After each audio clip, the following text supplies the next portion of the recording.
Hello students, good morning. कैसे हो आप सभी? अच्छे। चलिए साइंस इरा डिजिटल क्लासरूम में वापस अगला लेसन शुरू करते हैं अपन। कल तक हमने जो पढ़ा था, हम पढ़ रहे थे जल अवशोषण को प्रभावित करने वाले कारक कौन कौन से हैं। जल अवशोषण को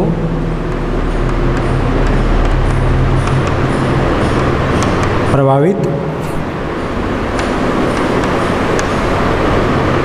करने वाले कारक, यही पढ़ रहे थे हम। इससे पीछे वाला समझ में आ गया होगा। कोई दिक्कत हो तो भैया पूछ लिया करो आप लोग। जो टॉपिक पढ़ रहे हो उसको बढ़िया तरीके से मन लगा करके नोट्स तैयार करके किताब में से मिला करके सब चीज़ भैया मैं बोर्ड पे भी लिखता हूँ, बोर्ड में शॉर्ट में लिख देता हूँ। आप उसको परिभाषित करके बड़ा अपनी किताब में देख करके कर सकते हैं, है ना। तो मन लगा करके अध्ययन कीजिए उसको। जल अवशोषण को प्रभावित करने वाले कारकों में हमने पहला कारक पढ़ लिया था, और पहला कारक था हमारा कौन सा? प्राप्य मृदा जल पढ़ लिया था ना। यानी मृदा में जल की जो मात्रा है उसके आधार पर हमने पढ़ा था मृदा की जल धारण क्षमता, जल धारण क्षमता। और दूसरा टॉपिक पढ़ा था हमने स्थायी मलानी प्रतिशतता।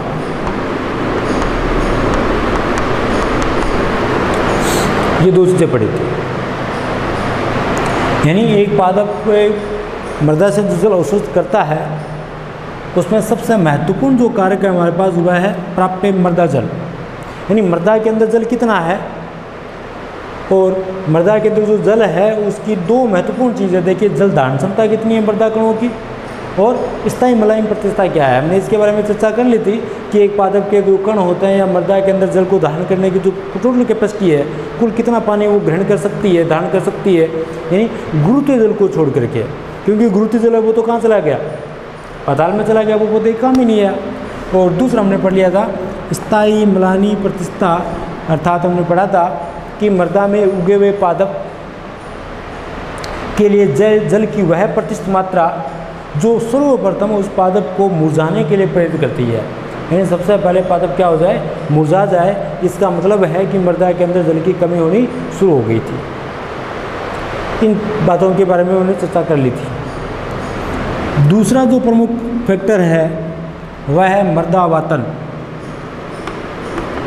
मृदा वातन, सोइल एयर। देखिए मृदा में वायु का होना भी बहुत जरूरी है। मृदा के बीच बीच में, जैसे ये मृदा पड़ी है हमारे पास, मृदा कणों के बीच बीच में क्या रहती है? ये जो खाली स्थान है वहाँ वायु भरी रहती है, और वायु का होना बहुत ज़रूरी है क्योंकि हम जानते हैं कि पौधा भी श्वसन की क्रिया करता है। पौधा भी क्या करता है? श्वसन करता है, प्रकाश संश्लेषण की क्रिया करता है। और हम जानते हैं श्वसन की क्रिया के लिए किसकी आवश्यकता होगी? पौधे को भी O2 की आवश्यकता होगी। O2 वो अंदर लेगा और CO2 को वो क्या करेगा? बाहर छोड़ेगा। श्वसन की क्रिया के दौरान तो प्रत्येक सजीव प्राणी में यही विशेषता होती है कि वो ऑक्सीजन को क्या करता है? बाह्य वातावरण से अंदर लेता है और CO2 को बाहर छोड़ देता है। अब जैसे मैंने कल वाले उदाहरण में चर्चा की थी, दोमट मृदा जो होती है या जलाक्रांत जो मृदा होती है, दोमट मृदा जो होती है उसमें वातन की दृष्टि से सर्वश्रेष्ठ मानी गई है। इसीलिए हमने देखते हैं ना बार बार के भी कहते हैं कि दोमट मृदा सबसे अधिक पादप के लिए अनुकूलित होती है। क्यों? क्योंकि उसमें जल धारण क्षमता भी ठीक है, सर्वश्रेष्ठ है। तो वातन की दृष्टि से भी दोमट मृदा क्या होती है? सर्वश्रेष्ठ होती है। मृदा के अंदर वायु अधिक रहेगी, वायु अधिक रहेगी तो श्वसन की क्रिया संपन्न होती रहेगी, और श्वसन की क्रिया होगी क्योंकि मूल की जो कोशिका हैं वो भी तो जीवित ही है। मूल की कोशिका कैसी है? जीवित है, और वो मृदा के अंदर है। अब जब मृदा के अंदर उचित मात्रा में वायु का प्रवेश नहीं होगा, वायु का संचरण नहीं होगा, तो उसमें श्वसन की क्रिया रुक जाएगी, और जब श्वसन की क्रिया रुक गई तो मूल है वो क्या हो जाएगी, धीरे धीरे मृत हो जाएगी, मूल की अवस्था में हो जाएगी, मृत हो जाएगी। तो मूल मृत हो जाएगी तो पौधे का ऊपर का भाग है वो भी क्या हो जाएगा, फिर नष्ट हो जाएगा। इसीलिए पादप में मृदा के अंदर वातन होना बहुत जरूरी है। बैठे उर्जी, बैठे अंदर बैठे उर्जी है, तो मृदा में वातन का पाया जाना बहुत जरूरी है, पहली बात। दूसरी चीज़ है, दोमट मृदा बता दी हमने, जलाक्रांत जो मृदा होती है, जहाँ कीचड़ भरा रहता है, गंदगी, जैसे मैंने उसमें भी उदाहरण दिया था। अब वहाँ देखिए मृदा कणों के कारण क्या हो, मृदा कण क्या हो गए, वायु के कारण पूरी की पूरी इसकी हवा है वो क्या हो गई, अवरुद्ध होगी। जो जो खाली स्थान था वहाँ तो क्या हो गया, पूरा का पूरा जल या कह सकते हैं कीचड़ है वो भर गया। अब जब जल और कीचड़ भर गया है पूर्ण रूप से, तो अपने पास क्या बचा, भाई यहाँ तक वायु पहुँची नहीं, और वायु पहुँची नहीं तो वहाँ पे किसकी मात्रा अधिक बढ़ गई, CO2 की मात्रा बढ़ गई। अब जब CO2 की मात्रा यहाँ बढ़ गई है तो श्वसन की क्रिया क्या हो जाएगी, प्रभावित हो जाएगी, श्वसन की क्रिया नहीं हो पाएगी, और श्वसन नहीं होगा तो फिर क्या होगा, पौधे की मृत्यु हो जाएगी। जड़ पहले जड़ मर जाएगी, उसके बाद पूरा पौधा मर जाएगा। तो कहने का मतलब है कि दोमट मृदा में वातन सर्वश्रेष्ठ होगा और पादप अच्छी वृद्धि करेगा, जबकि जलाक्रांत जो मृदा है, कीचड़ बढ़ा हुआ है, गंदगी पड़ी हुई है, वहाँ वातन यानी हवा का प्रवेश वहाँ पर रुक जाता है, परिणाम स्वरूप पादप को श्वसन की क्रिया वो रुक जाती है और मूल है वो क्या हो जाएगी, नष्ट हो जाएगी।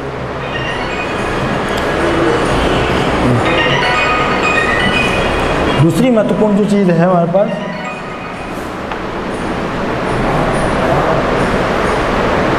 मृदावातन के बाद तापमान, मृदा का तापमान देखिए सर, ये हम क्या पढ़ रहे हैं, हम पढ़ रहे हैं जल और श्वसन को प्रभावित करने वाले कारक कौन कौन से हैं, फैक्टर कौन कौन से हैं, किस प्रकार से वो प्रभावित करते हैं। इसमें सबसे पहले प्राप्य मृदा जल, दूसरा मृदा वातन, और तीसरा मृदा तापमान। मृदा तापमान में यदि देखा जाए तो मुख्य रूप से एक निश्चित प्रयास है 20 डिग्री सेंटीग्रेड से 30 डिग्री सेंटीग्रेड बस। मृदा का तापमान यदि 20 डिग्री से 30 डिग्री के मध्य में रहता है तब तक वो जल अवशोषण के लिए अनुकूलित है। यदि 20 डिग्री से टेम्परेचर कम हो जाए या 30 डिग्री से ऊपर हो जाए मृदा का टेम्परेचर, तो उस स्थिति में जल अवशोषण की जो दर होती है धीमी पड़ जाती है। जितनी मात्रा में जल का अवशोषण होना चाहिए उतनी मात्रा में जल का अवशोषण नहीं हो पाता। इसमें आपको इतनी सी बात बतानी है। आपसे पूछ सकते हैं कि मृदा जल अवशोषण के लिए अनुकूलित तापमान कितना है, तो हम बता देंगे 20 से लेकर के 30 डिग्री सेंटीग्रेड। 20 डिग्री से 30 डिग्री के बीच ही अनुकूलित तापमान माना गया जल अवशोषण के लिए, इससे ऊपर नीचे नहीं बढ़ा जाता। चौथा जो महत्वपूर्ण फैक्टर है जो इसको प्रभावित करता हुआ है मृदा विलयन की सांद्रता।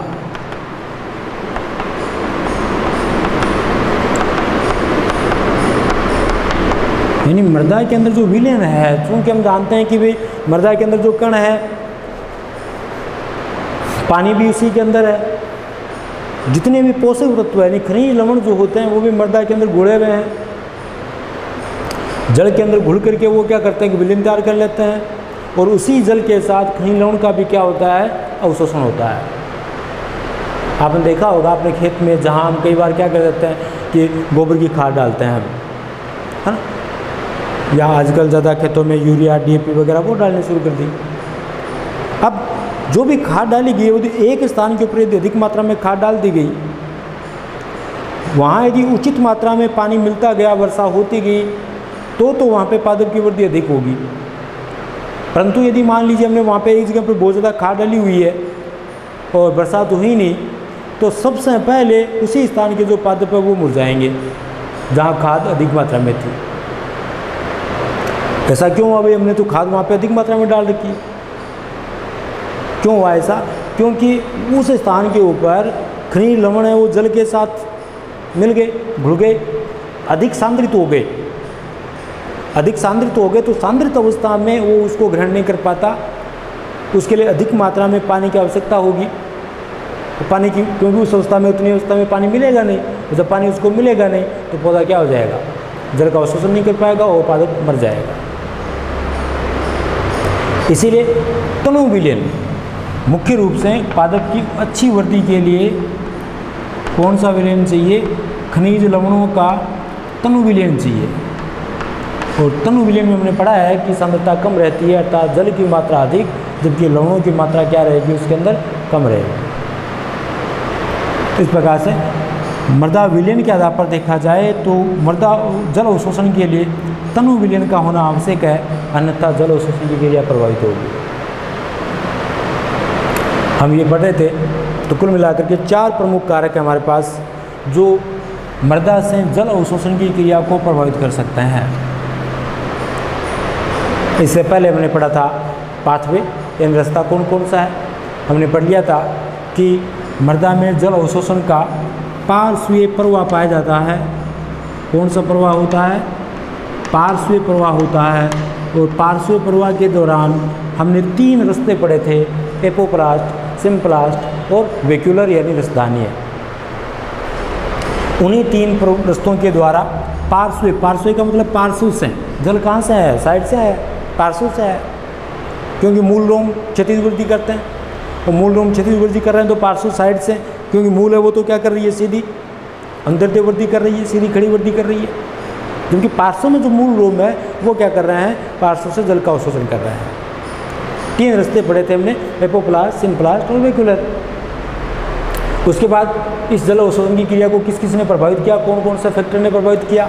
इसके लिए हमने पढ़ लिया प्राप्य मृदा जल, मृदा वातन, मृदा का तापमान और मृदा विलयन की सांद्रता। ये 4 कारक प्रमुख रूप से जल अवशोषण की क्रिया को प्रभावित करने का कार्य करते हैं। इस पाठ के शुरू में हमने देखा है कि 2 टॉपिक इसके अंदर दिए हुए हैं। एक जल पादपों के द्वारा जल अवशोषण की क्रिया और दूसरा हमने पढ़ना है अपने को रसारोहण यानी एसेंट ऑफ सैप। इस पाठ में 2 टॉपिक थे। 2 टॉपिक में से एक टॉपिक जल अवशोषण का हमने पढ़ लिया। आशा करता हूँ आप लोगों को समझ में आया होगा अच्छे ढंग से। आप भी किताब में से देखिए, ढूंढिए, उसको पढ़िए, नोट्स तैयार कीजिए। तो पहला टॉपिक अपना कंप्लीट हुआ जल अवशोषण का। अब हम अगला टॉपिक इसी पाठ का शुरू करते हैं, रसारोहण।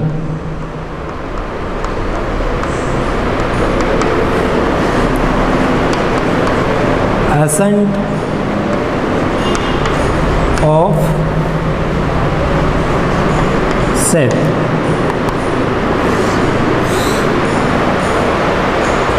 रसारोहण क्या है? नाम से स्पष्ट है, रस का आरोहण।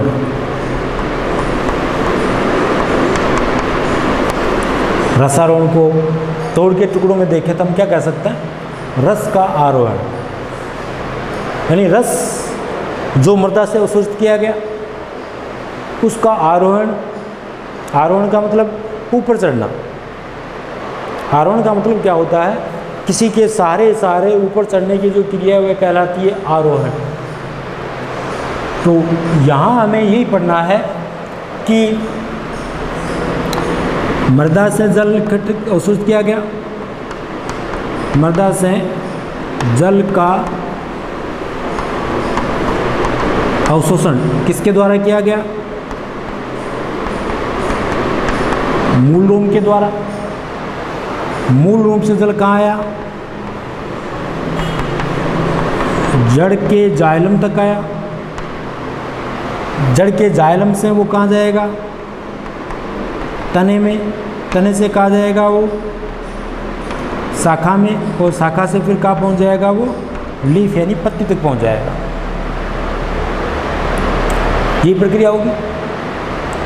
अब रसारोहण में हमें ये पढ़ना है कि रस का जो आरोहण है वो मृदा से पत्ती तक, या हम कह सकते हैं मूल रोम से, क्योंकि मूल रोम में सबसे पहले अवशोषण किसने किया, पौधे का जीवित जो भाग है वो कौन सा है, मूल रोम है। तो मूल रूप से जल कहाँ जा रहा है, पत्ती तक जा रहा है, पत्ती तो ऊपर है, जबकि मृदा जल तो नीचे भूमि के अंदर है। और गुरुत्वाकर्षण का नियम ये कहता है कि अपनी ओर वस्तुओं को खींचता है, जबकि जल कहाँ जा रहा है, गुरुत्वाकर्षण की विपरीत दिशा में। तो हम ये कह सकते हैं कि गुरुत्वाकर्षण बल के विपरीत, गुरुत्वीय बल के विपरीत जल का पत्ती तक या पत्तियों तक स्थानांतरण की क्रिया रसारोहण कहलाती है। या एक शब्द और कह सकते हैं आप, जल का ऊपरी दिशिक गमन, स्थानांतरण कह सकते हैं आप, गमन नहीं कह करके यहाँ क्या कहेंगे हम, स्थानांतरण। यहाँ ऊपरी दिशक हम कह सकते हैं कि जल कहाँ जा रहा है, नेगेटिव गुरुत्वाकर्षण बल के विरुद्ध जा रहा है, नेगेटिव है वो, ऊपरी दिशक, जबकि होना कहाँ चाहिए, जल ऊपर से गिर रहा है वो रिस करके नीचे जाना चाहिए, जबकि ये प्रक्रिया ठीक उल्टी हो रही है, इसके विपरीत जा रहा है, वो ऊपर दिशा की तरफ जा रहा है, यानी पत्ती तक जा रहा है। मतलब इस प्रकार से हम ऊपर से बनाएं तो ये ऊपर पत्ती, ये हमारे पास तना, ये हमारे पास मूल, और मूल का ये कौन सा भाग हो गया, मूल रोम, और मूल रोम से कौन सा हो गया, जल कहाँ से आया, मृदा से। तो मृदा से आप देख रहे हैं कि जल ऊपरी दिशा में, ऊपरी दिशिक गुरुत्वाकर्षण बल के विपरीत गमन कर रहा है, ऊपर जा रहा है। इसी क्रिया को हम नाम देंगे रसारोहण। यानी रसारोहण क्या है, हम कह सकते हैं सिंपल भाषा में कि गुरुत्वीय बल के विरुद्ध या गुरुत्वीय बल के विपरीत जल का पादप की पत्तियों तक पहुंचना, या जल का पादप में ऊपरी दिशिक स्थानांतरण जो हो रहा है वो स्थानांतरण क्या है, रसारोहण है। ठीक है। रसारोहण की प्रक्रिया को समझाने के लिए मुख्य रूप से यहाँ हम देख रहे हैं कि अब जल जाएगा तो वो किसके माध्यम से, रास्ता कौन सा, ये मृदा से मूल रोम तक आया, मूल रोम से मूल, मूल से तना, तने से पत्ती। अब यहाँ तक आरोहण हो रहा है, ऊपर जा रहा है, तो किसी न किसी माध्यम से जा रहा होगा। अब जो माध्यम है वो माध्यम कौन सा है, हमने पिछले लेक्चर में भी पढ़ा था, जाइलम। मुख्य रूप से जाइलम की जो कोशिकाएं हैं, जाइलम की 4 कोशिकाएं पढ़ी थी हमने, वाहिका, वाहिनिका, जाइलम मर्दूतक और जाइलम दृढ़ोतक। इन 4 कोशिकाओं से मिल करके जाइलम जैसे एक जटिल उत्तक का निर्माण होता है, और जाइलम का काम होता है जल का सेवन करना। यानी जाइलम की जो कोशिकाएं होती है उन्हीं कोशिकाओं के द्वारा जल नीचे से ऊपर की तरफ पत्तियों तक पहुंचता है। जड़ में भी जाइलम की कोशिकाएं हैं, तने में भी है, शाखाओं में भी है और पत्तियों में भी है। तो जाइलम की कोशिकाओं के द्वारा जल का ऊपरी दिशिक स्थानांतरण जो हुआ, या जाइलम की कोशिकाओं के द्वारा गुरुत्वीय बल के विरुद्ध या विपरीत जो जल का स्थानांतरण हो रहा है वो स्थानांतरण क्या है, रसारोहण है। कई वैज्ञानिक ये मानते थे कि भाई जाइलम के द्वारा जल का अवशोषण नहीं होता, अवशोषण नहीं, ऊपर तक नहीं पहुंचता, जाइलम माध्यम नहीं है, अन्य जीवित कोशिकाएं वो भी इसमें सहयोग करती है। इसी प्रयोग को समझाने के लिए, इसी बात को समझाने के लिए प्रयोग किया गया था। कुछ वैज्ञानिकों ने कहा कि जाइलम के द्वारा होता है, कुछ ने कहा नहीं भाई जाइलम के साथ साथ अन्य जो कोशिकाएं होती है उनके द्वारा भी होता है, रसारोहण की प्रक्रिया वो संपन्न होती है। इस बात को समझाने के लिए जाइलम का रसारोहण का मार्ग देखने के लिए एक प्रयोग किया गया था बालसम नामक पादप पर। कौन से पादप पर, बालसम। आपने देखा होगा एक छोटा सफ़ेद रंग का सुंदर सा पौधा है, जलीय पादप की श्रेणी में माना गया है ये, और छोटा सुंदर पारदर्शी पादप है ये। साइंटिस्ट ने क्या किया, एक बीकर लिया कांच का बना हुआ, उसके अंदर जल भरा, इसके अंदर क्या भरा, जल, और बालसम की टहनी लेकर के, बालसम जो पौधा है उसकी क्या ले ली उन्होंने, टहनी ले ली, ये इसकी पत्ती, ये इसकी पत्ती की सिराएं,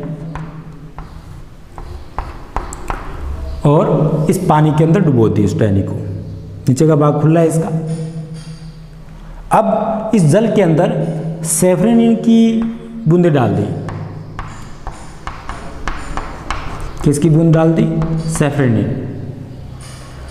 सेफ्रेनिन एक लाल रंग का वर्णक है, सेफ्रेनिन क्या है, लाल रंग का वर्णक, रंजक कह सकते हैं आप इसको, क्योंकि वर्णक पद में वो तो सजीव में होता है, इसको आप रंजक कह देंगे, पिगमेंट कह देंगे, डाइस। हम प्रयोगशाला में सेफ्रेनिन को यूज करते हैं। 11वीं में आपने कहा जहाँ प्रैक्टिकल किए होंगे, या अभी 12वीं में आप प्रैक्टिकल करेंगे, तो पौधे के जो जीवित ऊतक है, जीवित ऊतकों को हमें रंगना है। मुख्य रूप से ये लिग्नीकृत जो भाग है, जिसके ऊपर लिग्निन का जमाव है, ऐसे पार्ट्स, और लिग्निन से जमाव युक्त जो पार्ट्स होते हैं उसको हमने कहा था कि ये दृढ़ हो जाते हैं और दृढ़ ऊतक का निर्माण कर लेते हैं। लिग्निन का सुबेरिन का जमाव होने के बाद में, क्योंकि हमने पढ़ा है लिग्निन सुबेरिन ये सब क्या होता है, जल रोधी पदार्थ होता है। इसकी परत मोटी अधिजन के ऊपर जम जाती है और एक जल रोधी मोटी परत का निर्माण कर लेती है, उसका भित्ति को मोटा कर देती है। तो ऐसी कोशिकाएं जिसके ऊपर लिग्निन का जमाव होता है उनको कहते हैं लिग्नीकृत या लिग्निफिकेशन। और लिग्नीकृत जो कोशिका है उनको अभिरंजित करने का काम या उनको रंगने का काम जो होता है वो कौन करती है, सेफ्रेनिन नामक रंजक करता है। लाल रंग का एक पदार्थ है, अपने लैब में आपको मिलेगा 12वीं में, जब भी आप हमारे पास ऑफलाइन क्लासेस शुरू हो जाएगी, जब प्रैक्टिकल करवाए जाएंगे, तो पौधे के जो भी जीवित ऊतक है, जीवित कोशिकाएं हैं, उनको अभिरंजित करने के लिए हम मुख्य रूप से किसको काम में लेंगे, सेफ्रेनिन को काम में लेते हैं। और यहाँ पे हम सेफ्रेनिन की बूंदें यहाँ पे इस पानी के अंदर मिला देंगे। अर्थात अब जल कैसा हो गया, ये जल का जो विलयन बन गया वो विलयन कैसा हो गया, पूरा का पूरा लाल रंग का विलयन तैयार हो गया हमारे पास। इस प्रयोग को 2-3 घंटे छोड़ दीजिए आप। जब आप 2 घंटे 3 घंटे बाद में इसका निरीक्षण करेंगे, देखेंगे तो पौधे की जो सिराएं हैं, पत्तियों की जो सिराएं हैं, ये पत्ती है मान लीजिए इसकी, हमने पढ़ा है इसके अंदर ये मध्य सिरा होती है, मध्य सिरा से ये सिराएं निकलती है, सिराओं से फिर सिरिकाएं निकल जाती है। तो पौधे की जो सिराएं हैं वो सारी की सारी लाल रंग की दिखाई दी, बाकी कोई पार्ट लाल नहीं दिखा, केवल सिराएं। और तने में, शाखा में बीज का जो पार्ट्स है वो एक लाल रंग की परत है वो बन गई इसके अंदर बीच में, यानी जाइलम वाला भाग है। क्योंकि जाइलम की जो कोशिका है हमने पढ़ा है, जाइलम की मुख्य रूप से कौन कौन सी कोशिका, परिवहन में 2 ही कोशिका सहायक होती है, वाहिका और वाहिनिका। भाई जल का परिवहन करने में मुख्य रूप से 2 ही कोशिका सहायक है, कौन कौन सी है, एक वाहिका है और दूसरी वाहिनिका है। और वाहिका और वाहिनिका की जो भित्ति होती है, ये हमारे पास वाहिनिका है, ये हमारे पास वाहिका है। इनकी जो भित्ति होती है, इनकी भित्ति लिग्नीकृत होती है। इनकी भित्ति पर किसका जमाव है, क्योंकि हमने पढ़ा था कल वाले लेसन में, मैंने बताया था वाहिका, वाहिनिका और जाइलम दृढ़ोतक, ये तीनों ही मृत कोशिकाएं होती है। मृत क्यों होती है, क्योंकि इसके ऊपर किसका जमा हो गया है, लिग्निन का जमा हो गया। अब कोशिका भित्ति के ऊपर जल का अवशोषण है वो सारा बंद हो गया, तो धीरे धीरे कोशिका सभी कोशिकाएं क्या हो गई, मर गई। तो एज ए पाइप के रूप में है ये वाहिका और वाहिनिका जो होती है। जैसे हम कई बार चर्चा करते हैं कि नीचे से अपने ग्रहों तक पानी पहुंचता है पाइप के माध्यम से, या कुएं में से पानी हमें निकालना है वो किसके माध्यम से आ रहा है, पाइप के माध्यम से आ रहा है। तो एज ए पाइप यहाँ पे वाहिका और वाहिनिका भी किसके रूप में काम कर रही है, एज ए पाइप काम कर रही है, क्योंकि इसकी भित्ति कोशिका भित्ति है वो तो मृत है, इसके ऊपर लिग्निन का जमाव है। और हमने पढ़ा है कि भाई सेफ्रेनिन है वो इसकी भित्ति को क्या कर देगा, अभिरंजित कर देगा, लाल कर देगा, क्योंकि खुद लाल रंग का है ये। अब ये लाल रंग की परत बन गई। तो इस पौधे के अंदर लाल रंग का भाग जो दिख रहा है, इसका मतलब वो पौधे की वाहिका और वाहिनिका है, और वाहिका और वाहिनिका दोनों ही जाइलम्स के पार्ट्स है, यानी जाइलम के ही कोशिका है जो रंगीन हुई। अब रंगीन हुई मतलब यहाँ तक पानी पहुँचा ऊपर तक, तो पत्तियों तक जल का स्थानांतरण करने का काम किसने किया? जाइलम ने किया। यदि मान लीजिए पूरा भाग ही रंगीन हो जाता, पौधे के शेष भाग भी क्या हो जाता? लाल रंग का हो जाता, या शाखा का शेष भाग पूरा का पूरा केवल इन वाहिका वाहिनिकाओं को छोड़ करके रंगीन हो जाता, तो हम ये मानते कि भाई जाइलम के अलावा भी अन्य कोशिकाएं भी क्या कर रही है? जाइलम जल के स्थानांतरण में सहायक है। जबकि यहाँ तो क्या देखा? बालसम नामक जो पौधा है उस पौधे पर प्रयोग करने पर पाया कि केवल मात्र जो वाहिनिकाएँ हैं, वाहिकाएँ हैं, वही अभिरंजित हुई, वही लाल रंग की दिख रही है, अर्थात इसके अंदर से होकर के क्या हो रहा है? जल का स्थानांतरण है वो हो रहा है, अन्य भागों से नहीं हो रहा है। तो इस प्रयोग के द्वारा हम स्पष्ट सिद्ध कर सकते हैं कि पौधे में जाइलम के द्वारा ही जल का स्थानांतरण एक अंग से दूसरे अंग तक होता है, अर्थात जल मृदा यानी मूल रोम से पत्तियों तक जो पहुंचता है उसके लिए माध्यम के रूप में कौन काम कर रहा है? जाइलम काम कर रहा है। वो मूल रोम से जल का ऊपरी दिशिक या गुरुत्वीय बल के विरुद्ध जो जल का स्थानांतरण हो रहा है, उसी स्थानांतरण को हमने क्या नाम दिया है? एसेंट ऑफ सेफ यानी रसारोहण नाम दिया है। बात समझ में आ गई? रसारोहण क्या है? रसारोहण को समझाने के लिए प्रयोग बालसम नामक पौधे पर किया गया। बालसम नामक पौधे की हमने एक टहनी ली और उसको कहाँ रखा? जल से भरे हुए बिक्कर में, जिसके अंदर हमने 2-3 बूंद किसकी डाल दी? सैफरनिन की। सैफरनिन एक ऐसा रंजक, लाल रंग का एक ऐसा रंजक है जो कि लिग्नीकृत कोशिकाओं यानी दृढ़ोतक को अभिरंजित करने का कार्य करता है, रंगने का कार्य करता है।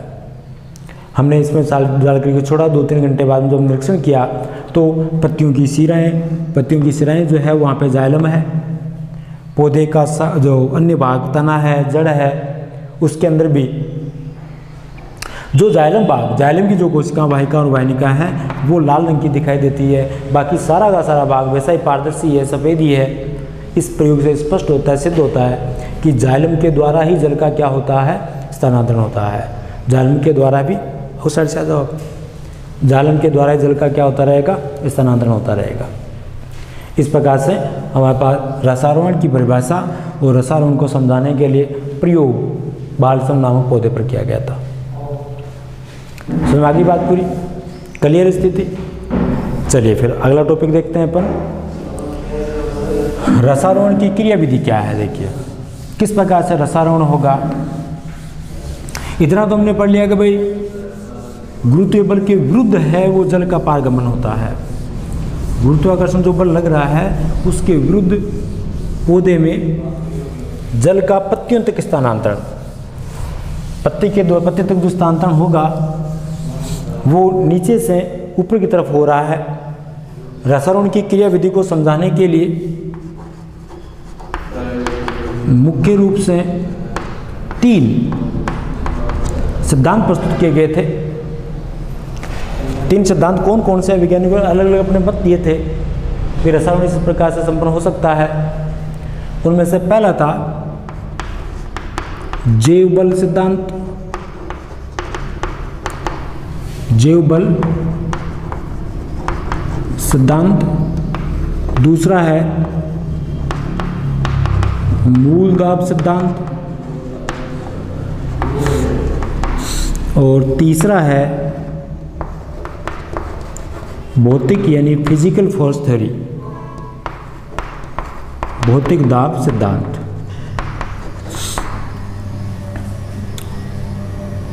इससे पहले आपको दिख रहा होगा थोड़ी लाइट चली गई थी, वापस आ गई। थोड़ा थोड़ा हो सकता है अंधेरा हो गया होगा, बाकी काम चल रहा है अपना। हम क्या पढ़ रहे हैं? रसारोहण। रसारोहण क्या है? रसारोहण को बारक को दिखाने के लिए प्रयोग हमने पढ़ लिया। अब हम पढ़ेंगे इसकी क्रिया विधि क्या है। रसारोहण की क्रिया विधि, मैकेनिज्म, किस प्रकार से संपन्न होता है रसारोहण। इसके लिए 3 सिद्धांत अपने पास अलग अलग वैज्ञानिकों ने दिए। पहला जैव बल, विटल फोर्स थ्योरी,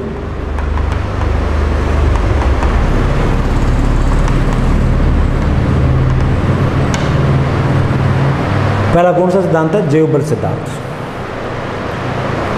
जैव बल सिद्धांत के आधार पर एक बात क्लियर हुई सभी वैज्ञानिकों के द्वारा कि जल को मूल रोम से पत्तियों तक पहुंचाने के लिए, ऊपर तक भेजने के लिए जीवित या सजीव जो कोशिका है पौधे के भाग की या मुख्य रूप से तने की जितनी भी जीवित कोशिकाएं या सजीव कोशिकाएं हैं, जीवित कोशिकाओं के द्वारा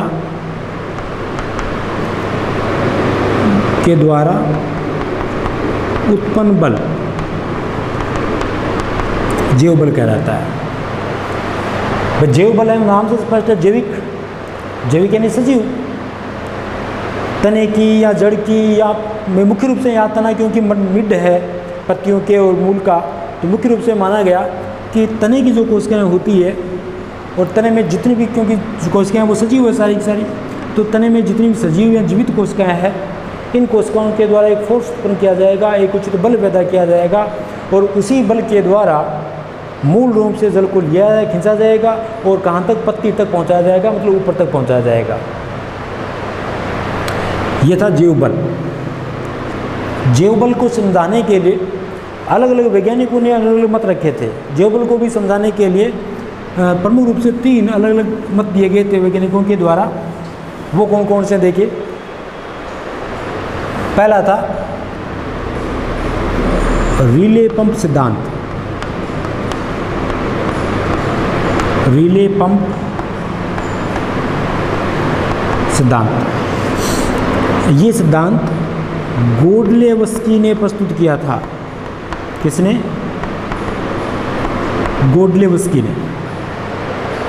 हम क्या पढ़ रहे हैं? जैव बल सिद्धांत पढ़ रहे हैं, विटल फोर्स थ्योरी पढ़ रहे हैं। और विटल फोर्स थ्योरी में बताया क्या किया गया कि तने की जितनी भी सजीव कोशिकाएं हैं, इन सजीव कोशिकाओं के द्वारा एक बल किया जाएगा, एक फोर्स तैयार किया जाएगा और उसी बल से मूल रूप से अवशोषित किया गया जल पौधे की पत्तियों तक पहुंचेगा। क्लियर? इस कारण से इसको नाम दे दिया गया जैव बल, जीवित कोशिकाओं के द्वारा उत्पन्न बल। अब इस बात को सिद्ध करने के लिए भी अलग अलग साइंटिस्ट आए। इसको समझाने में पहला कौन सा बताया? Relay pump theory. कौन सा? Relay pump. और रिले पंप सिद्धांत किसने दिया? गोडलेवस्की ने दिया। गोडलेवस्की ने क्या बताया कि तने की जो कोशिका है, तने की जितनी भी जीवित सेल है, जीवित कोशिकाएं हैं, वो सभी जीवित कोशिकाएं एक उचित फोर्स, उचित बल पैदा करेगी और वो बल एक रिले पंप, मतलब जिस प्रकार से पंप के अंदर, पाइप के अंदर जल की धारा बिना टूटे, जल बह रहा है वो बिना टूटे, बीच में कोई गैप नहीं है। यूँ नहीं है कि भाई इतनी दूर तक पानी आ रहा है, बीच में गैप आ गया, फिर पानी चल रहा है, फिर गैप आ गया, ऐसा नहीं होता। अनवरत बिना टूटे, बिना धारा को तोड़े हुए अनवरत मतलब लगातार बहता रहता है। ये बात बताई थी किसने? रिले पंप सिद्धांत के आधार पर गोडलेवस्की ने। तने की जीवित कोशिकाओं के द्वारा एक उचित बल यानी जैव बल उत्पन्न किया जाएगा और उस बल के कारण जाइलम की जो कोशिकाएं हैं उसके अंदर रिले पंप, अनवरत जल की धारा अनवरत बिना टूटे क्या होगी? रहेगी, अनवरत बहती रहेगी। वो रिले पंप है। दूसरा जो सिद्धांत था वह दिया गया था सर जेसी बोस के द्वारा, जगदीश चंद्र बोस, जेसी बोस, शॉर्ट में अब इसको इस नाम से भी कई जगह लिखा मिलेगा आपको, सर जेसी बोस, जगदीश चंद्र बोस, जो कि अपने भारतीय साइंटिस्ट थे। इन्होंने भारतीय टेलीग्राफ पादप पर अपना प्रयोग किया था। भारतीय टेलीग्राफ पादप, इस पादप पर अपना प्रयोग किया था और प्रयोग करके ये बताया कि इसमें वलकुट के बाद की बाहर की परत तो कौन सी पढ़ी हमने? भाई तने की बाह्य परत कौन सी है? अधिचर्म। अधिचर्म के बाद में कौन सा आ गया? वलकुट। अधिचर्म के बाद में कौन सी परत आ गई हमारे पास? ये लीजिए वलकुट की परत।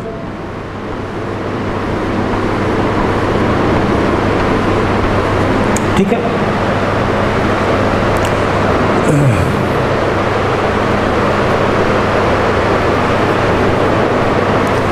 वलकुट की अधिचर्म के बाद वलकुट की आंतरिक जो परत है जो कि एंडोडर्मिस के समीप है, यहाँ कौन सी आ गई? एंडोडर्मिस की परत आ गई।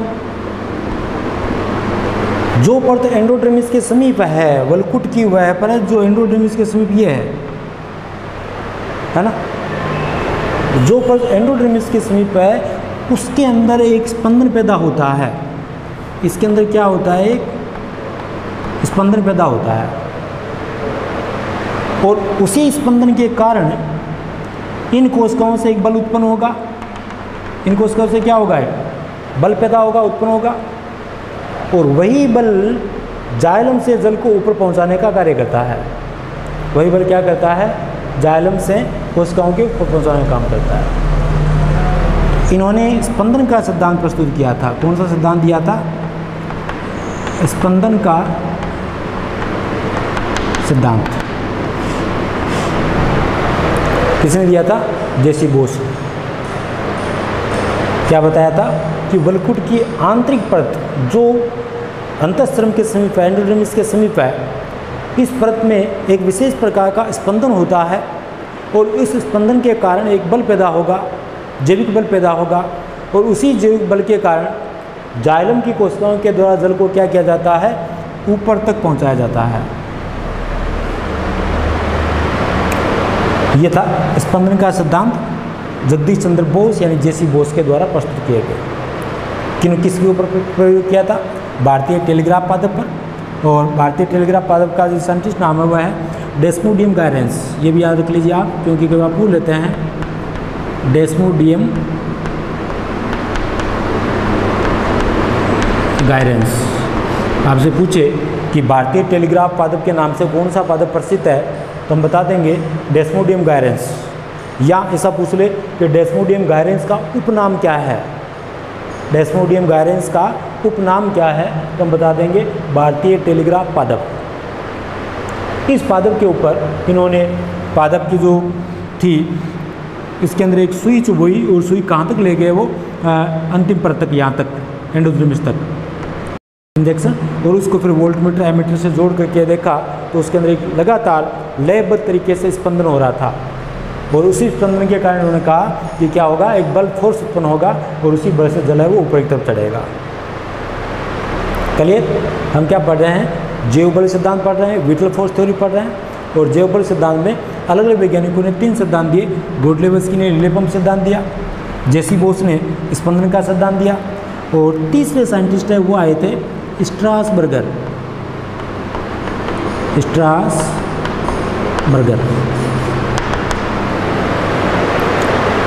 इन्होंने कोई ज़्यादा अपना अलग से सिद्धांत तो नहीं दिया, पर यह बात बताई कि तने की जीवित कोशिकाएं इस बल को उत्पन्न करने में कोई ज़्यादा महत्वपूर्ण तो नहीं है, परंतु एक अनुकूल वातावरण तैयार करने के लिए, मतलब जल को ऊपर चढ़ाने के लिए एक अनुकूल वातावरण तैयार करने के लिए ये बल है वो सहायक है। बात तो वो भी, क्योंकि भाई जीवित कोशिकाएं हैं, जीवित कोशिकाओं के द्वारा क्या होगा? फोर्स उत्पन्न होगा, बल उत्पन्न होगा, ये बात वो भी मानते हैं। परंतु उन्होंने कहा कि ये इतना आवश्यक नहीं है, इतना ज़रूरी नहीं है कि इसके कारण ही जल क्या ऊपर तक पहुँचे, परंतु इतना ज़रूर है कि ये जल को ऊपर तक पहुँचाने के लिए, पत्तियों तक पहुँचाने के लिए एक एनवायरनमेंट तैयार कर सकती है, अनुकूल वातावरण वो तैयार कर सकती है, जिसके कारण से जल वो क्या होता है? ऊपर तक चढ़ जाता है। तो इस प्रकार से हमारे पास रसायन की क्रियाविधि को समझाने के लिए 3 प्रमुख सिद्धांत दिए गए थे।